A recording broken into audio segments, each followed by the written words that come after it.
Assalamualaikum warahmatullahi wabarakatuh. Salam satu pesan. Sebelum lanjut, mari kita klik tombol subscribe dan like video ini. Serta jangan lupa cek link di deskripsi untuk mendapatkan diskon sebanyak 50%.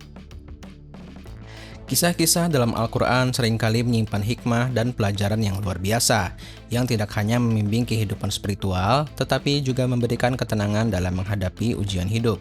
Salah satu kisah yang sangat menginspirasi dan penuh dengan mukjizat adalah kisah keluarga Imran, yang namanya diabadikan dalam salah satu surah terpenting, Surah Al-Imran. Surah ini mengisahkan tentang perjalanan hidup Maryam, ibunda Nabi Isa alaihissalam, yang melalui berbagai ujian berat namun tetap menunjukkan keteguhan iman dan kepatuhan kepada Allah Subhanahu wa taala. Namun di balik kisah ini terdapat pertanyaan yang mungkin sering terlintas. Mengapa nama keluarga Imran menjadi begitu penting dan dikenang dalam sejarah Islam? Bagaimana Allah mempersiapkan keluarga ini untuk membawa pesan yang akan mengubah dunia? Dalam video ini kita akan mengupas lebih dalam tentang kisah keluarga Imran, bagaimana Allah melimpahkan rahmatnya, dan bagaimana pelajaran dan kisah ini relevan bagi kehidupan kita saat ini. Surah Al-Imran adalah surah ketiga dalam Al-Quran yang memiliki 200 ayat. Surah ini mengandung banyak kisah yang penuh hikmah dan pelajaran bagi umat manusia, terutama mengenai keteguhan iman, kesabaran dalam menghadapi ujian, dan kepercayaan penuh kepada Allah. Salah satu tema utama dalam surah Al-Imran adalah kisah keluarga Imran, yang menjadi simbol pengorbanan, kesalehan, dan kepatuhan kepada Allah. Surah ini juga menyampaikan pesan penting tentang bagaimana Allah memelihara orang-orang yang beriman, seperti yang terlihat dalam kisah Maryam, ibu dari Nabi Isa, dan ayahnya, Imran. Bagi umat muslim, membaca dan merenungkan surat Al-Imran memiliki banyak keutamaan. Salah satunya adalah memperoleh syafaat pada hari kiamat, sebagaimana dijelaskan dalam beberapa hadis. Oleh karena itu, penting bagi setiap muslim untuk memahami dengan baik isi surah ini, karena banyak pelajaran yang dapat diterapkan dalam kehidupan sehari-hari. Namun, ada satu pertanyaan yang selalu muncul. Mengapa surah ini dinamakan Ali Imran? Dan siapa sebenarnya Imran yang dimaksud? Dalam rangka menjawab pertanyaan ini, kita perlu menggali lebih dalam sejarah keluarga Imran dan peran mereka dalam sejarah agama Islam. Nama Ali Imran berasal dari bahasa Arab, berarti keluarga Imran atau pengikut Imran. Dalam kajian tafsir, terdapat dua pandangan yang berbeda mengenai siapa sebenarnya keluarga Imran ini. Sebagian ulama berpendapat Ali Imran merujuk pada keluarga Nabi Musa, karena nama Imran dalam Al-Quran juga menunjuk pada ayah Nabi Musa. Pendapat lain mengatakan bahwa Ali Imran merujuk pada keluarga yang lebih dekat dengan Nabi Isa, di mana Imran adalah ayah dari Maryam, ibu dari Nabi Isa. Dua pandangan ini menunjukkan bahwa keluarga Imran adalah sebuah keluarga yang memiliki kaitan langsung dengan dua nabi besar dalam sejarah umat manusia. Imran sendiri adalah seorang lelaki yang saleh, yang dikenal karena ketaatannya kepada Allah. Meskipun bukan seorang nabi, Imran adalah orang yang sangat dihormati di kalangan Bani Israel karena keimanan dan pengabdiannya kepada Tuhan. Dia menikahi seorang wanita bernama Hannah, yang juga dikenal karena kesalehannya. Bersama-sama, mereka membangun keluarga yang penuh dengan doa dan pengharapan kepada Allah. Salah satu doa yang sangat terkenal adalah doa Hannah yang memohon agar Allah memberinya anak. Setelah bertahun-tahun menunggu, doa Hannah akhirnya dikabulkan oleh Allah. Maryam lahir ke dunia, tetapi dalam keadaan yang penuh ujian. Sebelum Maryam lahir, ayahnya, Imran, meninggal dunia.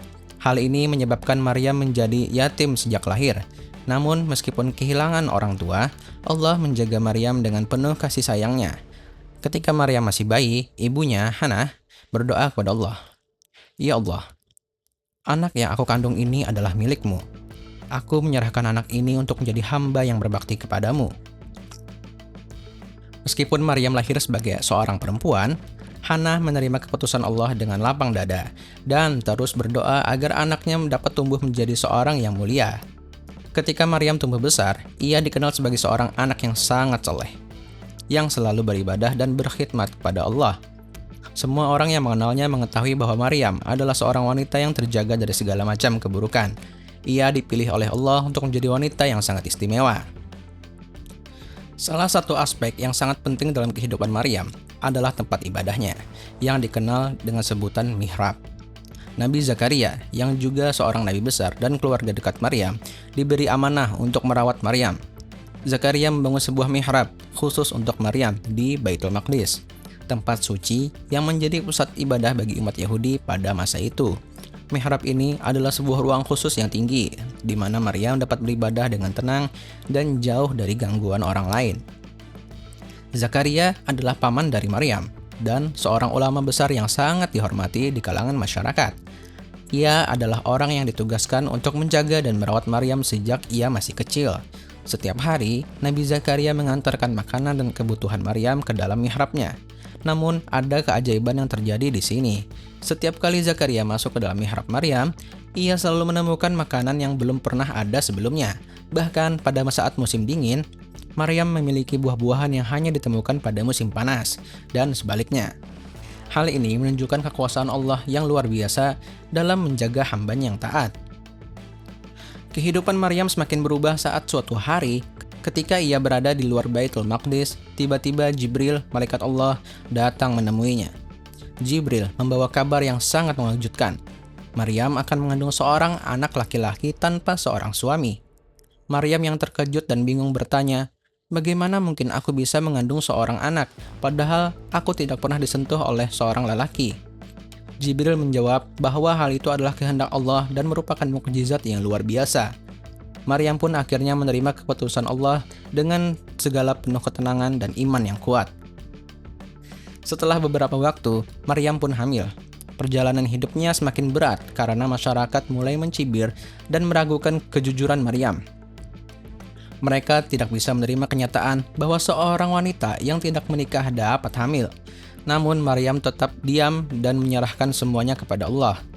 Ketika tiba waktunya untuk melahirkan, Maryam merasakan kesulitan dan kelelahan. Allah kemudian memberi petunjuk kepada Maryam untuk menggoyangkan batang pohon kurma di dekatnya. Dengan izin Allah, pohon kurma tersebut menggugurkan buah-buahan segar yang dimakan Maryam untuk menghilangkan lapar dan dahaganya. Setelah melahirkan Nabi Isa, Maryam kembali ke Baitul Maqdis sambil membawa anaknya. Ketika orang-orang melihat Maryam yang datang dengan bayi, mereka mulai mencerca dan menghakimi. Namun Allah memberinya petunjuk untuk tidak berbicara dan membiarkan anaknya yang berbicara. Ketika mereka menanyakan tentang siapa bayi tersebut, Isa yang masih bayi berbicara dengan jelas. "Sesungguhnya aku adalah hamba Allah. Dia yang menjadikanku nabi, mengajarkanku Alkitab, dan menjadikan aku berbakti kepada ibuku." Dengan perkataan ini, Isa membantah tuduhan orang-orang yang menganggapnya sebagai anak Tuhan. Inilah mukjizat besar yang diberikan Allah kepada Isa, yang membawa petunjuk bagi umat manusia hingga akhir zaman. Kisah keluarga Imran, terutama tentang Maryam dan Nabi Isa, mengajarkan kita banyak hal tentang iman, kesabaran, dan keikhlasan dalam menghadapi ujian hidup. Allah menunjukkan kepada kita bahwa kekuasaannya tidak terbatas oleh logika manusia. Mukjizat-mukjizat yang terjadi dalam kehidupan Maryam dan Nabi Isa adalah bukti nyata bahwa segala sesuatu adalah mungkin dengan izin Allah.